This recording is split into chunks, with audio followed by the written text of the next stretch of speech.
मैं आपको एक ऑडियो सुनाता हूं। हेलो। सर नमस्ते सर। नमस्ते। सर बोलिए सर। देखिए, ये जो आपने एफआईआर नंबर मुझे सेंड किया है, इस नंबर के खिलाफ 17 कंप्लेंट्स हमारे पास। आप ये नंबर यूज कर रहे हैं? मैंने नहीं यूज करता हूँ सर। अभी कहाँ से बात कर रहे हो? Sir Karnataka sir. वो घर में हूँ सर।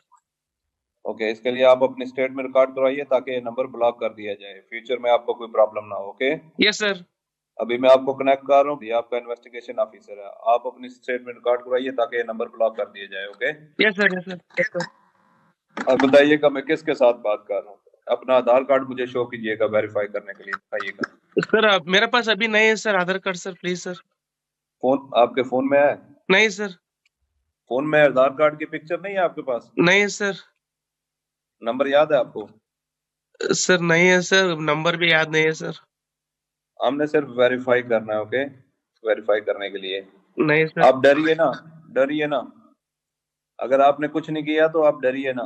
हाँ सर हाँ सर। अगर आपके पास आधार कार्ड है तो मुझे दिखा दीजिए वेरीफाई करने के नहीं लिए। सर नहीं सर, मैं गांव को आया था सर, घर में है सर। Okay, coming.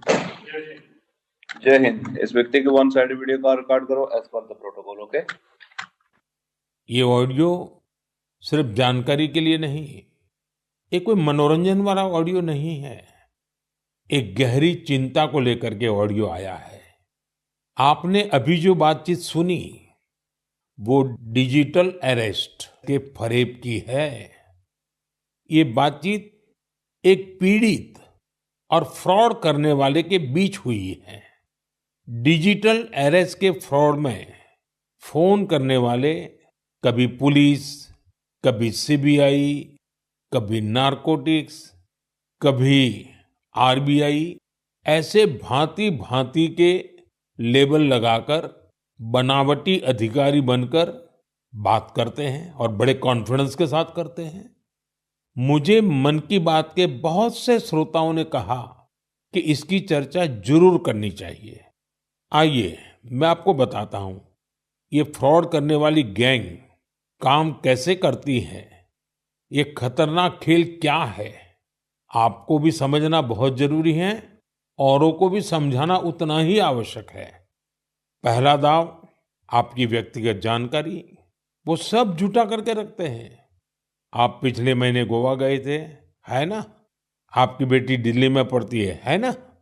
वे आपके बारे में इतनी जानकारी जुटा कर रखते हैं कि आप दंग रह जाएंगे। दूसरा दाव, भय का माहौल पैदा करो। वर्दी, सरकारी दफ्तर का सेटअप, कानूनी धाराएं, वो आपको इतना डरा देंगे फोन पर बातों बातों में आप सोच भी नहीं पाएंगे। और फिर उनका तीसरा दाव शुरू होता है। तीसरा दाव, समय का दबाव।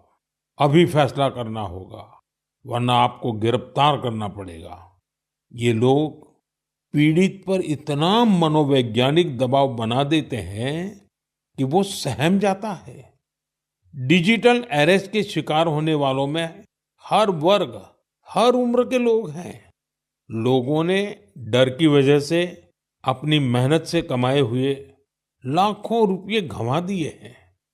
कभी भी आपको इस तरह का कोई कॉल आए तो आपको डरना नहीं है। आपको पता होना चाहिए, कोई भी जांच एजेंसी फोन कॉल या वीडियो कॉल पर इस तरह पूछताछ कभी भी नहीं करती। मैं आपको डिजिटल सुरक्षा के 3 चरण बताता हूं। ये 3 चरण है: रुको, सोचो, एक्शन लो। कॉल आते ही रुको, घबराए नहीं, शांत रहे, जल्दबाजी में कोई कदम न उठाएं, किसी को अपनी व्यक्तिगत जानकारी न दें। संभव हो तो स्क्रीनशॉट लें और रिकॉर्डिंग जरूर करें। इसके बाद आता है दूसरा चरण। पहला चरण था रुको, दूसरा चरण है सोचो। कोई भी सरकारी एजेंसी फोन पर ऐसे धमकी नहीं देती, न ही वीडियो कॉल पर पूछताछ करती है।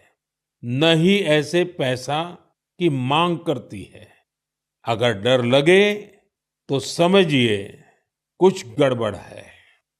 और पहला चरण, दूसरा चरण और अब मैं कहता हूं तीसरा चरण। पहले चरण में मैंने कहा रुको, दूसरे चरण में मैंने कहा सोचो और तीसरा चरण कहता हूं एक्शन लो। राष्ट्रीय साइबर हेल्पलाइन 1930 डायल करें, cybercrime.gov.in पर रिपोर्ट करें, परिवार और पुलिस को सूचित करें, सबूत सुरक्षित रखें। रुको, बाद में सोचो और फिर एक्शन लो। ये 3 चरण आपकी डिजिटल सुरक्षा का रक्षक बनेंगे। साथियों, मैं फिर कहूंगा, डिजिटल अरेस्ट जैसी कोई व्यवस्था कानून में नहीं है। ये सिर्फ फ्रॉड है, फरेब है, झूठ है, बदमाशों का गिरोह है। और जो लोग ऐसा कर रहे हैं वो समाज के दुश्मन है। डिजिटल अरेस्ट के नाम पर जो फरेब चल रहा है उससे निपटने के लिए तमाम जांच एजेंसियां राज्य सरकारों के साथ मिलकर काम कर रही है। इन एजेंसियों में तालमेल बनाने के लिए नेशनल साइबर कोऑर्डिनेशन सेंटर की स्थापना की गई है। एजेंसियों की तरफ से ऐसे फ्रॉड करने वाली हजारों वीडियो कॉलिंग आईडी को ब्लॉक किया गया है। लाखों सिम कार्ड, मोबाइल फोन और बैंक अकाउंट्स को भी ब्लॉक किया गया है। एजेंसियां अपना काम कर रही है, लेकिन डिजिटल अरेस्ट के नाम पर हो रहे स्कैम से बचने के लिए बहुत जरूरी है हर किसी की जागरूकता, हर नागरिक की जागरूकता। जो लोग भी इस तरह के साइबर फ्रॉड का शिकार होते हैं, उन्हें ज्यादा से ज्यादा लोगों को इसके बारे में बताना चाहिए। आप जागरूकता के लिए हैशटैग सेफ डिजिटल इंडिया का प्रयोग कर सकते हैं। मैं स्कूलों और कॉलेजों को भी कहूंगा कि साइबर स्कैम के खिलाफ मुहिम में छात्रों को भी जोड़ें। समाज में सबके प्रयासों से ही हम इस चुनौती का मुकाबला कर सकते हैं।